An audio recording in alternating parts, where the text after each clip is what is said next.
So just to give you an idea of when we're talking about this drought period, we've got the years. So the season that we're talking about is from October through August, or I guess October to October each year. But here's 1997, 98, 98, 99, 99, 2000, 2001, 2002.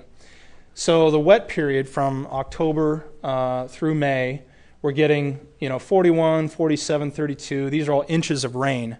So we get an average in the wet period about 34 inches of rain for those 5 years. Then the dry period, or the summer, from June through September, we're looking at, you can see it drops quite a bit. We're getting 3 inches, almost 4, 3.3, etc. And we're looking at our summer period only getting maybe an average during those 5 years of 3 inches of rain. So that's where we start looking at, well, maybe we should start watering because we're not getting all that heavy rainfall.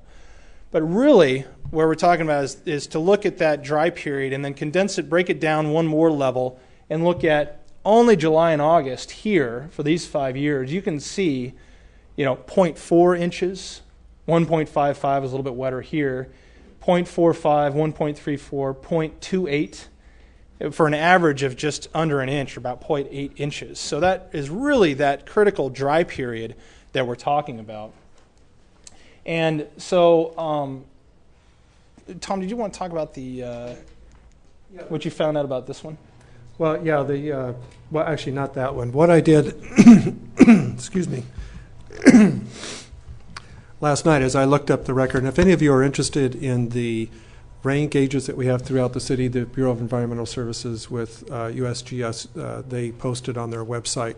But you can get information about 30 locations throughout the city and the rainfall. So anyway, I looked that up, and actually in 2003, so just to give you an idea, so during this time period, I stopped watering my garage Ecoroof. I stopped irrigating my roof. I irrigated it for about 3 years to get it established, and then I stopped. And then it made it through 98, 97, 99, and everything was fine with no irrigation whatsoever. In 2003, which is what I looked up, because I knew we had a really dry summer somewhere in there. In 2003, during this period of July and August that Dave's talking about here, we had 16/100ths of an inch.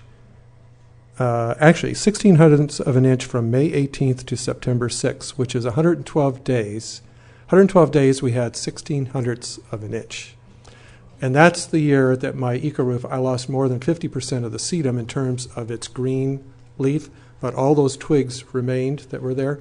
So anyway, I just thought it was kind of interesting that we can not only have these periods where we have a dry summer, but we can have extremely dry summers. And this past summer that we just have, actually it's your next slide. Yeah. So the past summer, just 2008, just to give you an idea, it was 2.3 inches is what we had. And I was going to try and do a quiz, and somebody might win a calendar, but then I forgot that it's printed out, so it's kind of not quite as exciting. But 2.3 inches in relationship to this dry period right here.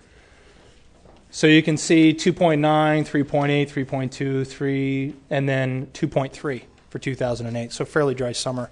And we got a lot of that rainfall. That 2.3 inches that we got was in late August. And so what we were finding, we were talking with a landscape contractor that we mentioned earlier, I think only watered this Ecoroof once by hand. So I actually stood out there and hand watered this thing, and that was early August. And we were wondering is that maybe if he had just waited 2 more weeks when that rainfall came, looked into his crystal ball and was able to find out when it was going to rain, but that maybe that Ecoroof would have survived and done very well without any watering. So that's just a possibility, but again, you don't really know. So 2.3 inches this summer, and again, fairly dry.